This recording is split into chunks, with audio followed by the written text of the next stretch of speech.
చేశారు. విద్య ప్రైవేట్ పరం, వ్యవసాయం ప్రైవేట్ పరం, వైద్యం ప్రైవేట్ పరం, పోర్ట్లు ప్రైవేట్ పరం, మెడికల్ కాలేజీలు ప్రైవేట్ పరం, ఫిషింగ్ హార్బర్లు ప్రైవేట్ పరం. చివరికి మీరు చేస్తున్న అతిపెద్ద real estate project Amaravati. Amaravati అనేటువంటిది ఈ దేశంలో ఒక ప్రభుత్వం చేస్తున్నటువంటి అత్యంత పెద్ద రియల్ ఎస్టేట్ ప్రాజెక్ట్. 1,00,000 ఎకరాల్లో real estate project Chandrababu Naidu గారు. ఈ రియల్ ఎస్టేట్ ప్రాజెక్ట్ ఏంటో, ఈ స్కామ్ ఏంటో అనేటువంటిది నేను కొత్తగా చెప్పక్కర్లా. దేశంలో ప్రజలందరికీ తెలుసు, రాష్ట్రంలో ప్రజలందరికీ తెలుసు. నిన్న మొన్న చూశాను, ఆశ్చర్యం వేస్తుంది. అసలు చంద్రబాబు నాయుడు గారిని చూసి నవ్వాలో ఏడవాలో అర్థం కానటువంటి పరిస్థితి. నిన్న మొన్న పేపర్లో చూశాను, అమరావతిలో 5 ఎకరాల్లో అమెజాన్ ఫారెస్ట్ నిర్మిస్తాం, అమరావతి ప్రాంతంలో 5 డిగ్రీలు ఉష్ణోగ్రతలు తగ్గించేటువంటి కార్యక్రమం చేస్తాం అని చెప్పి మొన్న ఒక ప్రకటన చేశారు. ఉన్నటువంటి పచ్చని పంట పొలాల్ని, 3 పంటలు పండేటువంటి సారవంతమైనటువంటి భూముల్ని పూర్తిగా ధ్వంసం చేసి మీ రియల్ ఎస్టేట్ అవసరాల కోసం వాటిని అన్నింటినీ కూడా పూర్తిగా నేలమట్టం చేసి అడ్డొచ్చినటువంటి వారిని అందరినీ కూడా తొలగించి ఈరోజు మళ్ళీ అమెజాన్ ఫారెస్ట్ని అమరావతికి తీసుకొస్తామని చెప్తున్నారు. 5 డిగ్రీలు టెంపరేచర్ తగ్గిస్తామని చెప్తున్నారు. మీరు అవకాశం ఇస్తే ప్రపంచంలో ఉన్నటువంటి 7 వింతల్ని అమరావతికి తీసుకొస్తానని చెప్తారు చంద్రబాబు నాయుడు గారు. మాకు ఇప్పుడు ఏంటంటే చంద్రబాబు నాయుడు గారు చూస్తే 8వ వింతలా కనబడుతున్నాడు. రేపు నయగరా ఫాల్స్ని తీసుకొస్తా అమరావతికి, లేకపోతే నైల్ రివర్ని తీసుకొస్తా, లేదా ఈజిప్ట్ నుంచి పిరమిడ్లు తీసుకొస్తా, విశాఖపట్నం నుంచి బే ఆఫ్ బెంగాల్ని తీసుకొస్తా.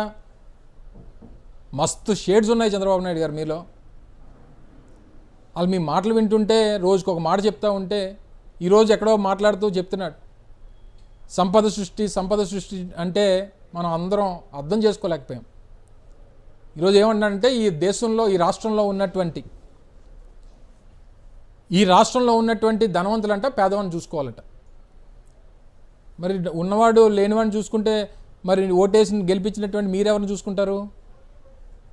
మీకు ఓటేసి గెలిపించిందే ఈ రాష్ట్రంలో ఉన్నటువంటి పేదవాడికి మంచి చేస్తారని, మీరు ఇచ్చినటువంటి హామీలు నిలబెట్టుకుంటారని. ఈ రాష్ట్రంలో ప్రభుత్వం మమ్మల్ని కాపాడుతుంది, మాకు ఆపద వస్తే మమ్మల్ని ఆదుకుంటుందని చెప్పి ఆలోచన చేసి చూసేటువంటిది ఈ రాష్ట్రంలో పేదవాడు, బడుగు బలహీన వర్గాలు, ఉన్నవాడు కాదు. అటువంటి పేదవాడికి వెన్నుపోటు పొడిచి ఇప్పుడు ఉన్నవాడినేమో పేదవాడికి ఇమ్మంటావా?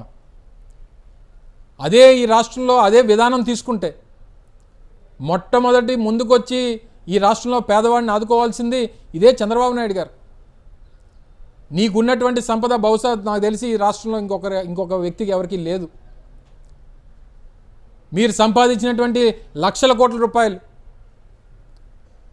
ఈ రాష్ట్రంలో పేదవాడికి పంచండి, ఆదర్శంగా నిలబడండి, మీరు చెప్పినటువంటి విధానాన్ని అమలుపరచండి.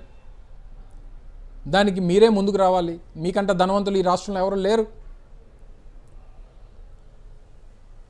చంద్రబాబు నాయుడు గారికి ఏంటంటే ఆయన సలహాలు ఇస్తాడు తప్ప పాటించడు. మన అందరికీ తెలుసు.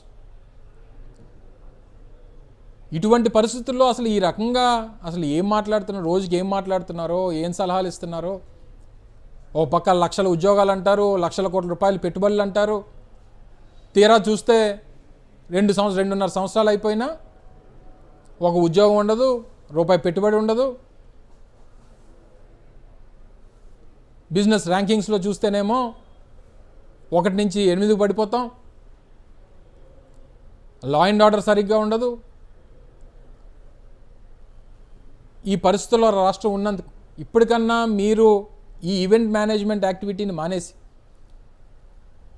ప్రపంచ యాత్రికుల్లా ప్రపంచ దేశాలు తిరగడం మానేసి రాష్ట్రానికి జరగాల్సినటువంటి మంచి కోసం, రావాల్సినటువంటి పెట్టుబడుల కోసం, ఉన్నటువంటి పారిశ్రామికవేత్తల్ని కాపాడుకోవడం కోసం వారికి ఇవ్వాల్సినటువంటి ఇన్సెంటివ్స్ కానీ, మంచి పాలసీస్ కానీ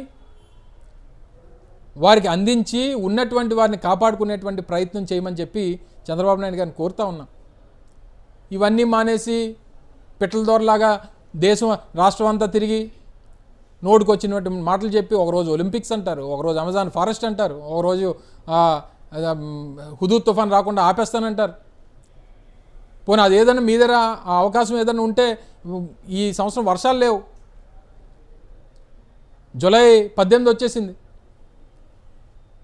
మొన్న గోదావరి నది చూస్తే గోదావరి నదిలో నీరు లేవు, ఈపాటికే ఫ్లడ్ రావాలి.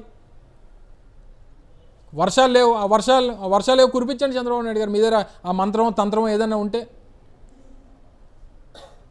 ఒంటి చేత్తో హుదూద్ తుఫాన్ ఆపినటువంటి మీరు, ఎక్కడో సౌత్ అమెరికాలో ఉన్నటువంటి అమెజాన్ ఫారెస్ట్ని అమరావతికి తీసుకొస్తానన్నటువంటి మీరు, ఆఫ్రికాలో ఉన్నటువంటి నైల్ నదిని అమరావతి ప్రాంతానికి తీసుకొస్తానన్నటువంటి మీరు, కెనడాలో ఉన్నటువంటి నయగరా ఫాల్స్ని అమరావతిలో వాటర్ ఫాల్స్ తీసుకొస్తానన్నటువంటి మీరు, ఈ రాష్ట్రంలో కరువు కాటకాలతో ఇబ్బందులు పడుతున్నటువంటి రైతాంగాన్ని కాపాడేటువంటి దానికి ఆ వర్షాన్ని కూడా కురిపిస్తే ఈ రాష్ట్రంలో వ్యవసాయం, రైతులు అందరూ బాగుంటారనేటువంటి విషయాన్ని తెలియజేస్తా ఉన్నాం. ఇవన్నీ ఒకెత్తు. చివరిగా నిన్న మొన్న 1 or 2 ఇన్సిడెంట్స్. గుంటూరులో ఎక్కడో ఒక మహిళని వివస్త్రణ చేసి ఒక తెలుగుదేశం పార్టీ నాయకుడు రోడ్డు మీద ఒక మహిళని వివస్త్రణ చేసి ఆవిడ ఇబ్బంది పడినంత వరకు ఆవిడ్ని కొట్టి హింస పెట్టినటువంటి పరిస్థితులు ఈరోజు రాష్ట్రంలో నడి రోడ్డు మీద జరుగుతూ ఉన్నాయి. మొన్న ఏదో నేను మేకప్ అన్నానని చెప్పి పెద్ద రాద్ధాంతం చేశారు రాష్ట్రం అంతా, తెలుగుదేశం పార్టీ నాయకులంతా కూడా. మరి ఈరోజు ఆ మహిళ జరిగినటువంటి అన్యాయానికి సమాధానం ఏంటి? ఈ తెలుగుదేశం పార్టీ నాయకుడు కాబట్టి సస్పెండ్ చేశానని చెప్పి ఏదో చేతులు దులుపుకుంటానంటే కుదరదు. ఈరోజు లా అండ్ ఆర్డర్ పరిస్థితి ఉంది. మీ రెడ్ బుక్ రాజ్యాంగం వల్ల, మీరు అమలు చేస్తున్నటువంటి ఈ రెడ్ బుక్ రాజ్యాంగం వల్ల ఈరోజు రాష్ట్రానికి ఈ గతి పట్టింది. అది ఈజ్ ఆఫ్ డూయింగ్ బిజినెస్లో ఆ ర్యాంకింగ్లు వెనక్కి వెళ్ళిపోవడం కానీ, కొత్త పెట్టుబడులు రాకపోవడం కానీ, ఉన్నటువంటి పెట్టుబడిదారులు భయపడడానికి కానీ ఇవే కారణాలని చెప్పి తెలియజేస్తూ ఉన్నాం. అందుకే నేను చెప్తా ఉన్నాం, ఈ రాష్ట్రంలో ఉన్నటువంటి ప్రభుత్వం కొత్తగా పెట్టుబడులు రావాలంటే అమలు చేయాల్సినటువంటిది రెడ్ బుక్ కాదు. కొత్త ఇన్వెస్టర్స్ ఈ రాష్ట్రానికి రావాలనంటే వాళ్ళు వేయాల్సినటువంటిది రెడ్ కార్పెట్ అనేటువంటి విషయాన్ని తెలియజేస్తూ ఉన్నాం. ఓ పక్క అది జరుగుతుంది, ఓ పక్క లా అండ్ ఆర్డర్ ఉండదు. నిన్న మా నాయకులు, మా పార్టీ అధ్యక్షులు జగన్మోహన్ రెడ్డి గారు నిన్న భీమవరం వచ్చారు. వేలాది మంది ఆక్వా రైతులు తరలి వచ్చారు. హెలిప్యాడ్ నుంచి సభాస్థలికి 1.5 కిలోమీటర్ల దగ్గర 200 మంది పోలీసులను పెట్టామని చెప్తున్నారు. యూనిఫామ్ వేసుకున్నటువంటి ఏ ఒక్క పోలీసు పనిచేయడు. జగన్మోహన్ రెడ్డి గారికి ఉండాల్సినటువంటి రోప్ పార్టీ, ఆయనకు ఉన్నటువంటి Z+ కేటగిరీ సెక్యూరిటీ పనిచేయదు. 4-5 DSPలు ఉంటారు, ఒక 10 మంది CIలు ఉంటారు, ఒక 20 మంది SIలు ఉంటారు, ఒక 100 మంది కానిస్టేబుల్ ఉంటారు. ఏ ఒక్కరు పనిచేసినా పైనుంచి మీరు పనిచేయడానికి వీల్లేదు, మీరు యూనిఫామ్లు వేసుకొని బొమ్మల్లా నిలబడమే తప్ప జగన్మోహన్ రెడ్డి గారికి సెక్యూరిటీ మీరు ఇవ్వాల్సినటువంటి పని లేదు. కాకపోతే చెప్పుకోవడానికి మాత్రం మీరు ఉండాలని చెప్తారు. ప్రత్యక్ష సాక్షిని దగ్గరుండి చూసా. వారి మీద ఉన్నటువంటి అభిమానంతో వచ్చినటువంటి వారందరూ వేలాది మంది జగన్మోహన్ రెడ్డి గారు అభిమానులు అయి ఉండొచ్చు. ఏ ఒక్కరన్నా వేరే ఉద్దేశంతో ఈ తెలుగు